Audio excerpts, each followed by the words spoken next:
Hi dear friend, चलिए तो फिर बाद में स्टार्ट कर देते हैं। और आप सभी देख रहे हैं कि ये जो मैं करा रहा हूँ, ये एमसीक्यू क्वेश्चन है जो आपका सीक्यूसीएम सब्जेक्ट है उसका है। और ये दूसरा वीडियो है, ठीक है, दूसरा चैप्टर, दूसरा यूनिट बोल सकते हैं। और उसके क्वेश्चंस को हम देख लेते हैं। पहला क्वेश्चन यहाँ पे ये बोला है कि सस्टेनेबल बिल्डिंग मीन्स डैट।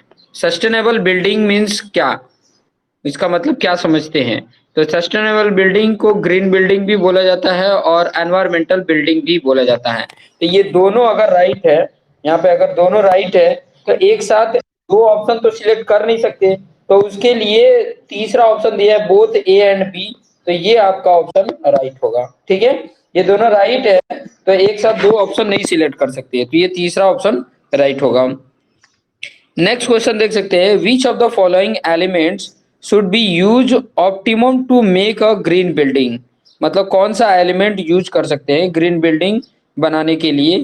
तो यहाँ पर एलिमेंट की बात अगर देखेंगे तो अग्नि भी आ सकता है, जल जल भी आ सकता है और पृथ्वी भी आ सकती है। मतलब तीनों आ रहे हैं, तो उसको करेक्ट करने के लिए D option is the right है। नेक्स्ट क्वेश्चन देख सकते हैं, which of the following is not the purpose of a green building. Green building के पर्पज को कौन नहीं बता रहा है यहाँ पे। तो ग्रीन बिल्डिंग के पर्पज को कौन नहीं बता रहा है। To reduce use of water. देखो, ग्रीन बिल्डिंग का मेन होता है कि कम से कम में एज ए इकोनॉमिकल हम बिल्डिंग बना सके। ऐसा नहीं, ग्रीन बिल्डिंग का मतलब ये है कि ग्रीन कलर का बिल्डिंग हो। ग्रीन कलर नहीं, ग्रीन बिल्डिंग उसको बोला जाता है जो एज ए एनवायरमेंटल के लिए सूट हो। तो उसका काम ये भी होता है कि वो रिड्यूस यूज ऑफ वाटर को रिड्यूस कर सके, लेकिन यहाँ पे पर्पज ना होने की बात कर रहा है, ठीक है। तो ये ऑप्शन भी उसके लिए सिलेक्ट नहीं होगा। To to minimize damage of the environment. तो हम ग्रीन बिल्डिंग इसलिए नहीं बनाते हैं कि डैमेज करें, तो ये ऑप्शन भी नहीं होगा। और रीयूज ऑफ वेस्ट मटेरियल ये भी नहीं होगा। नॉन ऑफ द एबो ये वाला राइट हो जाएगा। किसके लिए राइट कर रहे हैं, ये देखो, ये जो तीनों ऑप्शन थे, ये तीनों ऑप्शन किसके लिए थे, पर्पज ऑफ ग्रीन बिल्डिंग के लिए, ठीक है। लेकिन पूछा है not not the purpose of the green building, तो उसके लिए नॉन ऑफ द एबो आ जाएगा। मतलब सिंपल सा एक तरीके से ये भी कह सकते हैं ना कि ऐसा कोई ऑप्शन हो जो मतलब एनवायरमेंट से हट के हो, ठीक है, तो उस वो ऑप्शन हो सकता था। नेक्स्ट क्वेश्चन देख सकते हैं, where is the India's first green building located. मतलब इंडिया में ग्रीन बिल्डिंग, पहला ग्रीन बिल्डिंग जो बना वो कहाँ पर है। तो CII, Sohrabji green business centre Hyderabad में, वहां पे पहला आया है। आप देखेंगे तो नौसारी में भी अभी ग्रीन बिल्डिंग बन गए हैं, ठीक है। जो आर एन बी डिपार्टमेंट है ना, वो इस पे वर्क कर रहा है, मैक्सिमम से ज्यादा ग्रीन बिल्डिंग बनाए जा सके, जिससे कि वो एनवायरमेंटल के लिए भी और एज ए इकोनॉमिकल के लिए भी बेटर हो सके। Next, which of the following is not an economical benefit for a green building. मतलब यहाँ पर भी देखिए, जब नॉट लगा रहे तो ग्रीन बिल्डिंग के लिए इकोनॉमिकल बेनिफिट नहीं है, वो चीजें बात कर रहा है। तो वो कौन सा हो सकता है। तो यहाँ पर देख सकते हैं, जैसे मैंने पहले ही बताया, ऑप्शन तो यहाँ पर सिलेक्टेड है ही है, तो option D none of the एबो, मतलब इनमें से कोई भी नहीं है। ये एक तरीके से कह सकते हैं कि इकोनॉमी के बेनिफिट के लिए ग्रीन बिल्डिंग के लिए ये तीनों राइट है। As a economical benefit for green building के लिए ये तीनों ऑप्शन क्या है, राइट है। ओके, नेक्स्ट क्वेश्चन की तरफ चलते हैं। Which of the following is not an environment benefit for a green building. अभी यहाँ पर भी देख सकते हैं कि एनवायरमेंट के बेनिफिट के लिए ग्रीन बिल्डिंग, जो ग्रीन बिल्डिंग है उसके लिए एनवायरमेंट बेनिफिट नहीं है बोल रहा है। तो जो नहीं है वो कौन सा नहीं है, decrease air quality. Air quality देखो, जितना भी पॉजिटिव पॉइंट है वो ग्रीन बिल्डिंग के लिए है। अब यहाँ आप देख सकते हो एयर क्वालिटी को ये डिक्रीज, तो एयर क्वालिटी को डिक्रीज नहीं करता है, ठीक है, समझ में आया ना। तो यहाँ पे बोल रहा है कि डिक्रीज करता है, तो इसलिए ये इस क्वेश्चन के लिए राइट है। बाकी जो ऑप्शन है, जैसे कि ये वाला ऑप्शन देख सकते हैं, to reduce use of water, reduce solid waste, ठीक है, तो ये दोनों क्या है, एनवायरमेंटली बेनिफिट करते हैं ग्रीन बिल्डिंग के लिए। Next question, which of the following is a disadvantage of green building. Which of the following is a disadvantage of green building. Disadvantage की बात कर रहा है तो डिसएडवांटेज मतलब एज ए इन्वायरमेंट या एज ए इकोनॉमिकली जो बेटर न हो, डिसएडवांटेज है। जैसे इसमें देख सकते हैं increase 15 to 20% cost as compare to normal building. Increase तो नहीं करेगा भाई, एज ए इकोनॉमिकल है अगर स्ट्रक्चर तो नहीं करेगा, तो मतलब डिसएडवांटेज हुआ, तो ये भी राइट हो गया। मॉडर्न टेक्निक आर रिक्वायर्ड, कोई मॉडर्न टेक्निक की रिक्वायरमेंट नहीं है। पहले जमाने की अगर देखोगे जितने भी बिल्डिंगें होती थी एज ए ग्रीन बिल्डिंग होती थी, गर्मी में ठंडी जैसा फील होगा और ठंडी में गर्मी जैसा फील होगा, तो ये भी ऑप्शन इसके लिए डिसएडवांटेज में आ जाएगा।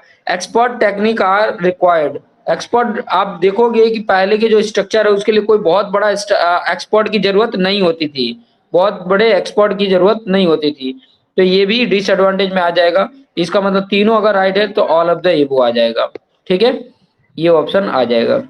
Next question, which of the following is not a green building component. Green building component नहीं है, तो ग्रीन बिल्डिंग कंपोनेंट कौन से नहीं है। वाटर एफिशिएंसी, वाटर की एफिशिएंसी ग्रीन बिल्डिंग बढ़ाता है, तो नहीं की बात किया है, मतलब नहीं में देखो ऑप्शन तो नन ऑफ द दिया है, मतलब ये सब तीनों के तीनों क्या है, डिजाइन एफिशिएंसी या मटेरियल एफिशिएंसी, ये ग्रीन बिल्डिंग के कंपोनेंट हैं। नहीं में ऑप्शन इसमें नहीं दिए, इसलिए नन ऑफ द एबो लिख दिए। नेक्स्ट 9 नंबर का क्वेश्चन देख सकते हैं, which of the following benefit is for green building material. अब यहाँ पे देखो पॉजिटिव आ गया कि बेनिफिट है ग्रीन बिल्डिंग के लिए, तो लोअर कॉस्ट, ये भी बात सही है, ठीक है।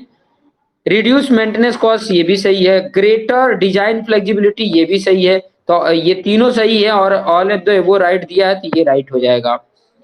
देखो यहाँ पर अगर ये ऑप्शन देख रहे हो ना, तो भी आपको बहुत सारे आइडियाज मिल रहे होंगे कि एक्चुअली ग्रीन बिल्डिंग किसको बोला जाता है। तो एक ही चीज माइंड में ध्यान में रखना कि एज ए बिल्डिंग बना रहे हैं तो कम से कम खर्चे में और अच्छा से अच्छा बिल्डिंग बन सके, ठीक है, कम खर्चे में अच्छा बिल्डिंग बन सके, एनवायरमेंट को किसी भी प्रकार का कोई भी नुकसान न दे रहा हो, एनवायरमेंट के लिए बेनिफिट हो, वो सारे ऑप्शन यहाँ पर आ जाएंगे, वो सारे बेनिफिट ग्रीन बिल्डिंग के लिए आ जाएंगे।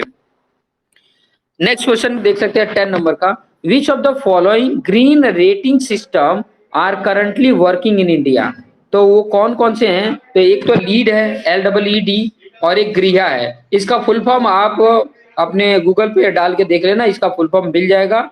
ये मतलब इंडिया में वर्किंग कंडीशन पे है, जो क्या कर रहे हैं, ग्रीन रेटिंग सिस्टम पे वर्क कर रहे हैं, ठीक है। नेक्स्ट ऑप्शन की तरफ जाते हैं, मतलब यहाँ पर देखिए 2 राइट है, तो यहाँ पे सी ऑप्शन राइट होगा, ठीक है, क्योंकि 2 ऑप्शन एक साथ सिलेक्ट हम नहीं कर सकते। नेक्स्ट 11 नंबर का क्वेश्चन, अब देखिए यहाँ पे फुल फॉर्म आ ही गया, ज्यादा इसमें मतलब यहीं पे लीड। लीड मीन्स क्या होता है, तो लीड मीन्स होता है leadership in energy and environmental design.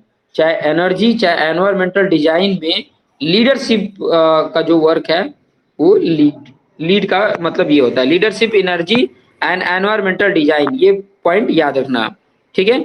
Design देख सकते हो, डिजाइन की बात कर रहा है। Lead gives rating in the form of, किस फॉर्म में ये रेटिंग देता है इसकी बात कर रहा है, तो ये किस फॉर्म में देता है, प्लेटिनम में भी देता है, गोल्ड में भी देता है, सिल्वर में भी देता है, सभी में देता है, इसलिए D option all of the वो राइट है। Lead gives rating in the form of platinum, gold, silver, इस सब में ये रेटिंग देता है। नेक्स्ट क्वेश्चन देख सकते हैं, गृहा मीन्स डैट। देखिए गृहा भी इसी के ऊपर वर्किंग करता है, तो गृहा का फुल फॉर्म भी देख सकते हैं, यहाँ पे गृहा का फुल फॉर्म है green rating for integrated habitat assessment. Green rating for integrated habitat assessment is the right answer, ठीक है। तो ये ऑप्शन आप सिलेक्ट कर लेंगे जब भी आपको एग्जाम में एज अगर आता है तो आप ये ऑप्शन सिलेक्ट कर सकते हैं, ठीक है। नेक्स्ट पे आ जाते हैं, व्हेन गृहा वाज लॉन्च इन इंडिया, कब मतलब ये लॉन्च किया गया था इंडिया में, तो ये 2008 में किया गया था। गृहा जो लॉन्च किया गया था ये 2008 में किया गया था। और लीड का भी आप सर्च कर लेना, शायद हो सकता है आगे क्वेश्चन आ जाए, इसका सर्च करके और इसका जो चैट बॉक्स है उसमें जरूर बताना कि लीड कब लॉन्च किया गया था इंडिया में, ठीक है। इंडिया में 2 ही तो वर्क कर रहे हैं, गृहा और लीड, ठीक है, ग्रीन बिल्डिंग की रेटिंग सिस्टम के ऊपर वर्क कर रहे हैं। गृहा हैज बीन प्रिपेयर्ड बाय, किसके द्वारा ये प्रिपेयर किया गया था, तो ये टेरी के द्वारा, TERY, टेरी के द्वारा किया गया था, ठीक है, टेरी के द्वारा गृहा डैश द्वारा तैयार कराई क्षेत्र, टेरी, टेरी आ गया। Next option, when lead was, देखो आ गया ऑप्शन, अभी मैं बात ही कर रहा था। When lead was launch in India, तो कब लॉन्च किया था? 2001 में, ठीक है। लीड 2001 में और गृहा 2008 में लॉन्च किया गया था। Okay next, full name of TERI, ठीक है, टेरी का फुल नेम क्या है? तो वो है the energy and resources institute, energy और रिसोर्सेज का इंस्टीट्यूट है, ठीक है। The energy and resources institute है, resources, energy and resources institute है। नेक्स्ट क्वेश्चन देख सकते हैं, full form of IGBC is that. IGBC, IGBC का फुल फॉर्म क्या है? तो Indian green building council, Indian green building council को बोला जाता है आईजीबीसी, आईजीबीसी। ये चीजें क्लियर हो रही हैं, ठीक है। आप सभी को क्लियर हो रहा है ना? आप जितने भी ज्वाइन हुए हैं सभी को आइडिया मिल रहा है? चलिए कोई बात नहीं, नेक्स्ट आगे देख लेते हैं। What rating did the government of India make mandatory for government building in 2008? मतलब कौन सी रेटिंग पे गवर्नमेंट ने मैंडेटरी कर दिया है गवर्नमेंट बिल्डिंग के लिए 2010 में? तो वो कौन सा है? तो वो है गृहा 3 स्टार, ये मैंडेटरी है, ठीक है। जितने भी गवर्नमेंट बिल्डिंग है उनके लिए ये मैंडेटरी कर दिया है गृहा 3 स्टार, ठीक है। नेक्स्ट, आदर्श मीन्स क्या होता है? ठीक है, तो आदर्श मीन्स ये होता है association for development and research of sustainable habitat, association for development and research of sustainable habitats के लिए, ठीक है। नेक्स्ट क्वेश्चन देख लेते हैं, which rating star is given by गृहा फॉर पॉइंट बिटवीन 71 to 80? मतलब कौन सा रेटिंग स्टार गृहा के द्वारा दिया जाता है कौन से पॉइंट के बीच में? 71 to 80 के अगर बीच में किसी का भी पॉइंट आता है तो उसका रेटिंग स्टार क्या दिया जाता है? वो दिया जाता है 3, ठीक है। रेटिंग स्टार क्या दिया जाता है? 3 दिया जाता है, okay. Next question, how many sets of criteria formulated by गृहा फॉर रेटिंग द बिल्डिंग? तो वो आ जाता है 34, ठीक है। Next question, LCA means that, तो वो है life cycle assessment, life cycle assessment है। Next, LCA associated with the, all of the above आ जाता है, प्रोडक्ट, प्रोसेस और सर्विस।